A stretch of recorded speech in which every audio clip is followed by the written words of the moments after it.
My dad demanded I give my new apartment to my sister, who deserved it unlike me, so I refused, and when he started threatening to disinherit me, I handed him the documents proving that his favorite daughter had been stealing from him for years. The words hung in the air of my parents' living room like a death sentence. My father, Robert Turner, stood by the fireplace with that familiar expression of absolute certainty that had defined my childhood. My mother, Patricia, sat on the cream-colored sofa with her hands folded in her lap, saying nothing as usual, and my sister, Claire, leaned against the doorframe with that smug little smile she'd perfected over 31 years of getting everything she wanted. "Rachel, you're being selfish," Dad continued, his voice taking on that disappointed tone that used to make me shrink into myself. "Your sister has 2 children. She needs space. You're single. You work all the time. What do you need a 3-bedroom apartment for?" I looked at the 3 of them, these people who shared my blood but had never really seen me as family. Not the way they saw Claire. Never the way they saw Claire. "I need it because I bought it," I said quietly, "with my own money. Money I earned." Claire laughed, that tinkling sound that everyone else found charming, but that had always set my teeth on edge. "Oh, Rachel, always so dramatic about money. It's just an apartment. Family should help family, right?" The audacity of those words coming from her mouth almost made me laugh. Almost. My father stepped closer, and I could see the calculation in his eyes. This was his closing argument, the one he'd been building toward. "If you refuse to do this for your sister, then perhaps you're not the daughter I thought you were. Perhaps you're not the kind of person who deserves to be part of this family's inheritance." There it was, the threat. The disinherit card, played as casually as if he were discussing the weather. My mother finally spoke, her voice soft but enabling as always. "Rachel, dear, your father is right. Claire has children to think about. Surely you can find another place. You're so capable, after all." Capable. That word that had followed me my entire life. Rachel's so capable. She doesn't need help. Rachel's so independent. She'll be fine. Rachel can handle it on her own. Meanwhile, Claire got everything handed to her on a silver platter, and when she broke it, they bought her a new one. I reached into my bag slowly, deliberately. The manila envelope felt heavier than it should, weighted with years of discovery, documentation, and a very specific kind of betrayal. "Before you disinherit me, Dad," I said, my voice steady despite the adrenaline coursing through my veins, "there's something you should see." I placed the envelope on the coffee table between us. My father frowned, looking at it as if it might contain something distasteful. Claire's smile faltered just slightly, a crack in her perfect facade. "What is this?" Dad asked. "Open it," I said. "I think you'll find it very interesting." He picked up the envelope with visible reluctance, pulling out the stack of papers inside. I watched his face as he began to read, watched the confusion turn to disbelief, the disbelief turn to shock, the shock turned to something darker. What is this?" His voice had lost its certainty. "Those are bank statements," I said calmly, "showing regular transfers from your personal account to an account in the Cayman Islands, an account that belongs to Claire." The room went absolutely silent. Even the clock on the mantel seemed to stop ticking. Claire's face had gone white. That's not— "There's more," I continued, my voice gaining strength. "Receipts for purchases made on your credit cards, Dad? Purchases that Claire claimed were for family necessities, but were actually luxury items she then resold. There's documentation of the loan you co-signed for her business venture that never existed. The money went straight into her personal account." My father was flipping through the pages now, his hands shaking slightly. My mother had risen from the sofa, moving to look over his shoulder. "And my personal favorite," I said, pulling out my phone, "are the text messages between Claire and her friend Melissa, discussing how easy it is to manipulate you. How you'll believe anything she says because she's your baby girl." I read from the screen, "Dad's so gullible. I told him I needed $20,000 for the kids' school, and he just handed it over. The kids go to public school. LOL. The silence that followed was deafening. "Rachel," Claire said, her voice shaking now, all pretense of confidence gone. "Where did you get this? This is private." "This is theft?" I suggested. "Fraud? Family betrayal?" "Yes, Claire, it is. All of those things." My father was still staring at the documents, his face cycling through emotions I'd never seen before. Confusion, hurt, anger. The realization that the daughter he'd championed, defended, prioritized for 3 decades had been systematically stealing from him. "How much?" he asked, his voice barely above a whisper. "According to my calculations, over the past 7 years, approximately $327,000. My mother gasped, her hand flying to her mouth. Claire made a sound like a wounded animal. That's not possible," Dad said, but his voice held no conviction. He was looking at the proof, black and white, irrefutable. "It's all there," I said. "Every transaction, every lie, every manipulation. I've been documenting it for 2 years, ever since I started noticing the discrepancies." "Why?" My father looked up at me, and for the first time in my life, I saw him truly seeing me. "Why didn't you tell me sooner?" "Because you wouldn't have believed me," I said simply. "You never do. Not when it comes to Claire." So I waited. I gathered evidence. I made sure that when this moment came, there would be no way to deny it. Claire was crying now, real tears streaking down her perfectly made-up face. "Daddy, please." "Let me explain. Rachel is twisting this. She's always been jealous of me. She's—" "Shut up." My father's voice was cold, colder than I'd ever heard it. "Just shut up." He looked at me again, and I saw something in his eyes that I'd waited my whole life to see. Respect, recognition, and maybe, just maybe, remorse. "So," I said, picking up my bag, "about that inheritance threat, I think we both know who really doesn't deserve to be part of this family's legacy. I walked toward the door, leaving them to process what I'd just revealed. As I reached for the handle, my father's voice stopped me. "Rachel, wait." I turned back. He was still holding the papers, looking older somehow, diminished. "I need to know," he said. "How did you find all this? How did you—" "I'm an accountant, Dad," I said with a small smile. "It's literally what I do for a living. I notice patterns. I follow money trails. And I never, ever forget a number." The look on Claire's face at that moment was something I'd treasure forever. The realization that the capable, independent, forgettable sister she'd overshadowed for 3 decades had been the one person who could destroy her entire carefully constructed lie. "I'll keep my apartment," I said. "The one I bought with my own money, earned through my own work. And Claire? Well, I imagine she'll be getting a lawyer. She's going to need one." I opened the door and stepped out into the autumn evening, leaving behind the wreckage of the family dynamic that had defined and constrained me for so long. Behind me, I could hear raised voices, my mother crying, Claire's desperate attempts at explanation. But I was done. Done explaining, done sacrificing, done being the daughter who didn't deserve things simply because I was capable of earning them myself. My phone buzzed as I reached my car. A text from my best friend, Morgan. "How did it go?" I typed back, "Better than expected. Evidence changes everything." As I drove away from the house I'd grown up in, the house where I'd always been second best, I felt something I hadn't felt in years. Free. The inheritance didn't matter. The apartment was already mine. What mattered was that finally, after 3 decades of being invisible, I'd made them see exactly who I was. And more importantly, I'd made them see exactly who Claire was too. The drive back to my apartment, my beautiful, hard-earned apartment that I'd bought with money from promotions,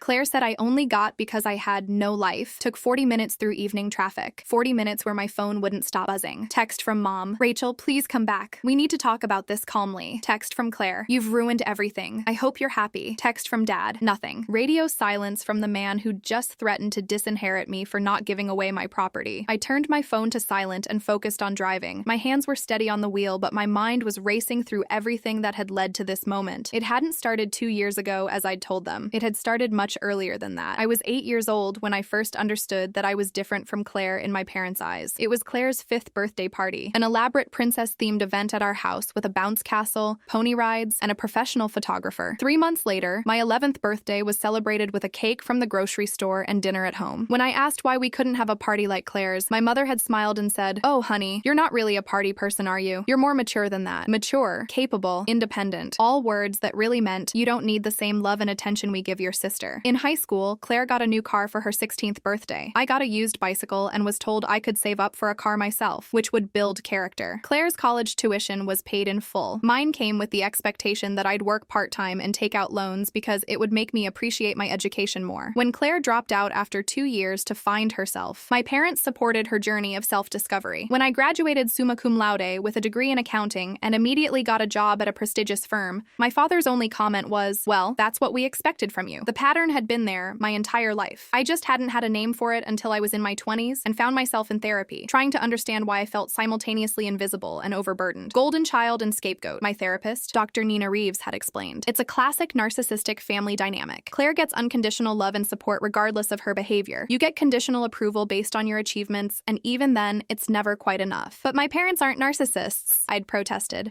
They love Claire more." "That's not how love should work in healthy families," Dr. Reeves had said gently, "and the fact that you've accepted it as normal is part of the problem." That conversation had planted a seed, but it took another year before I started really paying attention to the financial aspects of my family's dysfunction. It was during Sunday dinner at my parents' house about 3 years ago. Claire had been complaining about money troubles, as usual. Her husband, Derek, made a decent living as a sales manager, but somehow their family of 4 was always strapped for cash while I, single and supporting only myself, managed to save and invest regularly. "I just don't understand where all our money goes," Claire had sighed dramatically. "We're so careful, but there's never enough." I'd bitten my tongue, thinking about the designer bags I'd seen on her Instagram, the luxury family vacations she posted about constantly, the new furniture that appeared in her house every few months. That's when my father had said, "Don't worry, sweetheart. I transferred some money to your account this morning. That should help." "How much?" Derek had asked, and I'd caught something in his tone. Surprise, maybe, or concern. "Just 20,000, Dad had said casually, "for the kids' activities and school supplies." I'd choked on my wine. $20,000 for activities and school supplies. Later, I'd done some mental math. I knew my nephew's soccer league cost about $300 per season. My niece's dance classes were similar. Even with generous estimates for school supplies, clothes, and other expenses, $20,000 was insane. That's when I'd started paying attention. Really paying attention. As a forensic accountant, my job was literally to follow money trails and spot financial discrepancies. I worked for a firm that specialized in fraud detection for corporations and high net worth individuals. I was good at my job, very good. So I'd started doing something that probably crossed some ethical lines. I'd begun investigating my own family. It had started innocently enough. I'd noticed that my father would mention giving Claire money for specific purposes, but the amounts never quite matched what those purposes would cost. A necessary home repair that required $15,000, but when I'd visited Claire's house, there was no evidence of any recent work. A medical emergency that cost $10,000, but Claire and her kids all seemed perfectly healthy. I'd started keeping a spreadsheet, just tracking what I heard and observed. Then I'd gotten more systematic about it. The breakthrough came when my mother had asked me to help my father with his computer. He's having trouble with his online banking, she'd said. You're so good with technology. I was good with technology, and when I'd logged into his computer to help him, I'd found his password manager still open. Every login, every account, right there. I knew I shouldn't. I knew it was wrong, but I also knew that something wasn't right, and no one would believe me without proof. So I'd looked, and what I'd found had made my blood run cold. The offshore account in Claire's name, the pattern of transfers, always just under $10,000 to avoid triggering federal reporting requirements, the credit card charges that my father paid for family expenses that were actually luxury items Claire then sold on resale websites. Over the next 18 months, I'd meticulously documented everything. I'd cross-referenced my father's bank statements with Claire's social media posts, with public records, with every piece of information I could legally obtain. I'd tracked the pattern of manipulation. Claire would create a crisis, my parents would provide money. The crisis would mysteriously resolve without any visible result. The final piece had fallen into place 6 months ago, when I'd helped Claire move some furniture and found a folder she'd left out. Inside were text messages she'd printed out, conversations with her friend Melissa about managing mom and dad, about how easy they were to manipulate, about how they'd never suspect their precious younger daughter of anything wrong. I'd photographed every page. By the time I was done, I had evidence of systematic financial abuse spanning 7 years, $327,000, stolen through lies, manipulation, and exploiting my parents' unconditional love for their favorite child. And I'd waited for the right moment to reveal it all, because I knew that moment would come. With people like Claire, it always did. That moment had come 3 weeks ago when I'd told my family about the apartment. I'd been saving for years, living below my means, investing wisely. At 31, I'd finally had enough for a down payment on a beautiful 3-bedroom apartment in a good neighborhood. It had a home office for working remotely, a spare bedroom for guests, and a third room that I'd converted into a library for my collection of books. When I'd told my family at Sunday dinner, I'd expected maybe congratulations, or at least acknowledgement of the achievement. Instead, my father had frowned. 3 bedrooms? That seems excessive for one person. I like space, I'd said, and I worked hard for it.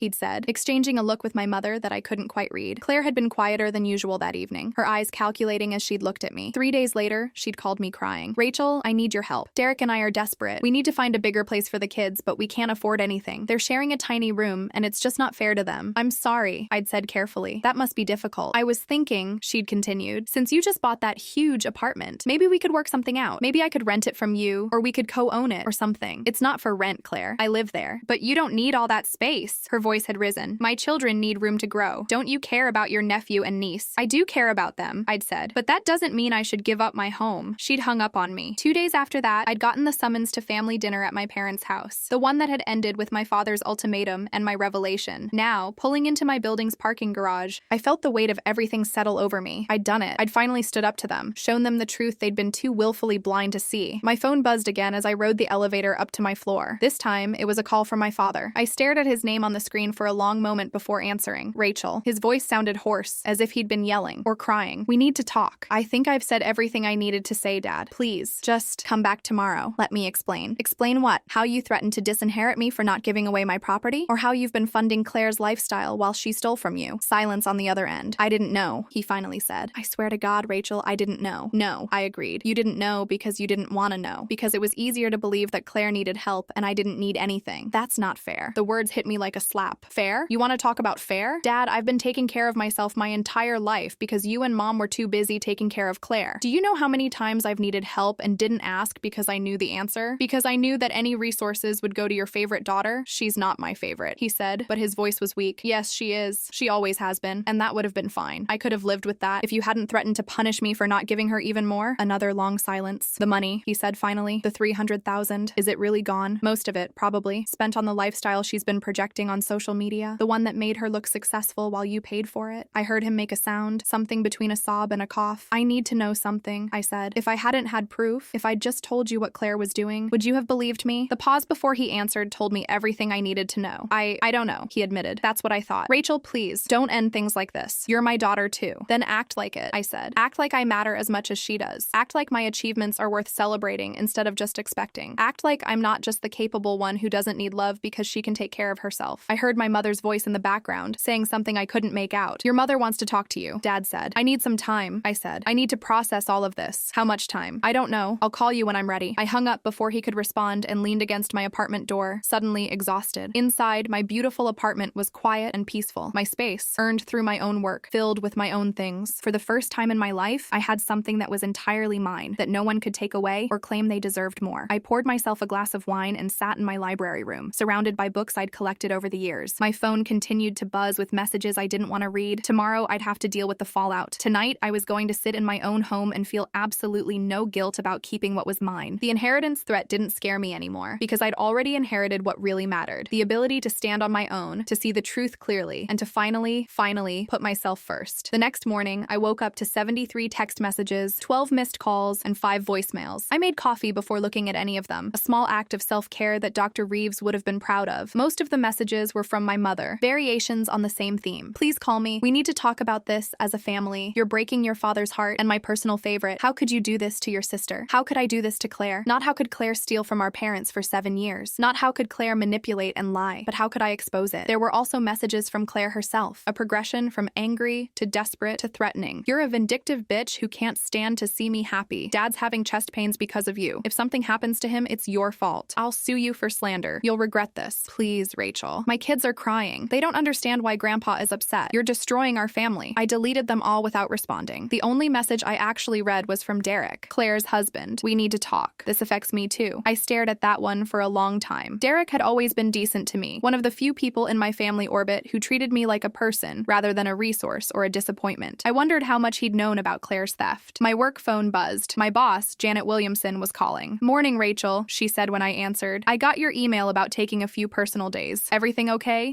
Family situation, I said. Nothing serious, but I need some time. Take what you need. You've got the PTO, and honestly, after the Henderson case, you've earned a break. The Henderson case. I'd spent 6 months tracking down evidence of embezzlement by a company's CFO, uncovering a scheme that had siphoned off nearly $2 million. The irony that I was now dealing with a similar situation in my own family wasn't lost on me. Thanks, Janet. I appreciate it. Rachel, her voice softened. Whatever it is, remember that you're one of the best forensic accountants I've ever worked with. Trust your instincts. Trust your evidence. After we hung up, I sat with my coffee and finally allowed myself to feel the full weight of what I'd done. I detonated a bomb in the middle of my family, and there was no putting the pieces back together the way they were. The question was, did I want to? My phone rang again. This time, it was a number I didn't recognize. Hello? Rachel Turner? A woman's voice, professional and crisp. Yes, my name is Sandra Chen. I'm an attorney. Your sister, Claire Brennan, has retained my services regarding potential litigation against you for defamation and emotional distress. I almost laughed. Is that so? Mrs. Brennan claims that you've made false and damaging accusations about her financial dealings with your parents. She's asking that you retract your statements and issue a public apology. Ms. Chen, I said calmly, I assume Claire told you I'm a forensic accountant? A pause. She mentioned you work in accounting. Yes. I specialize in fraud detection and financial investigation. Everything I told my parents is documented with bank records, credit card statements, text messages, and transaction histories. If Claire wants to file a lawsuit, I'd be happy to present my evidence in court. In fact, I'd welcome the opportunity. Another pause, longer this time. I see, Ms. Chen said. I'll need to review the situation with my client more thoroughly before proceeding. You do that. And Ms. Chen, you might want to ask Claire about the offshore account in the Cayman Islands. That's particularly interesting. I hung up and felt a grim satisfaction. Claire's threat to sue had been a bluff, and her attorney had just figured that out. My doorbell rang, making me jump. Through the peephole, I saw Derek standing in the hallway, looking tired and stressed. I considered not answering, but Derek deserved at least a conversation. He was collateral damage in this situation, not a perpetrator. I opened the door. Derek, Rachel, can I come in? I stepped aside, and he walked into my living room, looking around at the apartment he'd probably heard Claire complain about dozens of times. Coffee? I offered. Please. We sat at my kitchen table, and for a moment, neither of us spoke. How much did you know? I finally asked. Derek rubbed his face. Not all of it. I knew your parents gave Claire money regularly. I knew it was more than seemed normal, but I didn't know the full extent, and I definitely didn't know about the offshore account. Did you know she was lying about what the money was for? He was quiet for a long moment. I suspected. There were times when she'd say she needed money for something specific, and then that thing never seemed to happen. happen. But when I asked about it, she'd get defensive and turn it around on me. Say I didn't trust her. Say I was being controlling. He looked up at me. I should have pushed harder. I should have demanded answers. Why didn't you? Because it was easier not to, he admitted. Because Claire can be difficult when she doesn't get her way. And because, honestly, if your parents wanted to give her money, I figured that was between them. Even when it was $300,000, he winced. I didn't know it was that much. Jesus, Rachel. $300,000? Over 7 years. In addition to the legitimate gifts and support they gave her. Where did it all go? Lifestyle maintenance, mostly. Designer clothes and bags she'd resell for cash, luxury vacations, spa treatments, the kind of things she posted about on Instagram to look successful and enviable. Derek put his head in his hands. We've been fighting about money for years. I'd ask where the money came from. She'd say it was her business. We almost divorced last year over it. Why didn't you? The kids. And because I loved her. I thought maybe if we just got through this rough patch, things would get better. Derek, people who steal from their own parents don't suddenly become trustworthy. I know that now. He looked at me with something like desperation. What happens next? Is your dad going to press charges? I don't know. That's his decision. Claire's terrified. She's been crying for 2 days straight. She says your dad won't answer her calls. Good, I said flatly. Derek's eyes widened slightly at my tone. I know that sounds harsh, I continued, but Claire has spent 3 decades getting everything she wanted by manipulating my parents' emotions. Crying, playing the victim, making them feel guilty. It's time she faced actual consequences. She made mistakes, Rachel, but she's still your sister. A sister who just spent the last 3 weeks trying to manipulate our father into forcing me to give her my apartment. An apartment I saved for years to buy. Did she tell you that part? He looked away. She said you had extra space you didn't need. She said I didn't deserve it. That's actually what she told our father. That I didn't deserve the apartment I bought with my own money because she has kids and I don't. I didn't know she said that. There's a lot you don't know about your wife, Derek. The question is, are you ready to learn? He stood up, pacing my kitchen. What do you want me to say, Rachel? That I'll leave her? That I'll take the kids and go? I want you to stop protecting her from the consequences of her actions. I want you to open your eyes to who she really is, not who you wish she was. She's the mother of my children. She's also a thief who's been stealing from her own family for 7 years. Those two things can both be true. Derek stopped pacing and leaned against my counter. Your dad called me last night. He wants to meet with me today, without Claire. What did you tell him? That I'd be there. But Rachel, you have to understand. If this gets ugly, if there are legal consequences, it affects my kids too. They're innocent in all of this. I know that. I love my nephew and niece. But shielding Claire from consequences to protect them isn't actually protecting them. It's teaching them that actions don't matter if you're charming enough or if you can make people feel sorry for you. He was quiet for a moment. You've thought about this a lot. I've had 2 years to think about it. 2 years of documenting, analyzing, and preparing for this moment. You planned this, he said, and it wasn't quite a question. I planned to have evidence when the moment came, and I knew the moment would come because people like Claire always push too far eventually. Derek moved toward the door, then stopped. For what it's worth, I think what you did took courage. Standing up to your family like that. I don't know if I could have done it. You might have to, I said, depending on what my father decides to do. After Derek left, I felt exhausted despite having barely done anything all morning. Emotional confrontations took a toll that was somehow worse than physical labor. My phone buzzed again. This time, it was a text from an unexpected source. My Aunt Linda, my mother's sister. I heard what happened. I'm proud of you. Your mother called me crying, but she needed to hear the truth. Can we have lunch this week? Aunt Linda had always been different from the rest of my family. She'd been the first to go to college, the first to live independently, the first to question the family's traditional dynamics. We'd grown closer as I'd gotten older, though I'd never told her about my suspicions regarding Claire. I texted back, yes, Thursday? Perfect. I'll pick the place. Bring your evidence. I want to see it all. That text gave me more comfort than a dozen apologetic calls from my parents would have. Someone in my family believed me. Someone validated my actions. The rest of the day passed in a strange limbo. I cleaned my apartment, organized my home office, did laundry, normal tasks that felt surreal,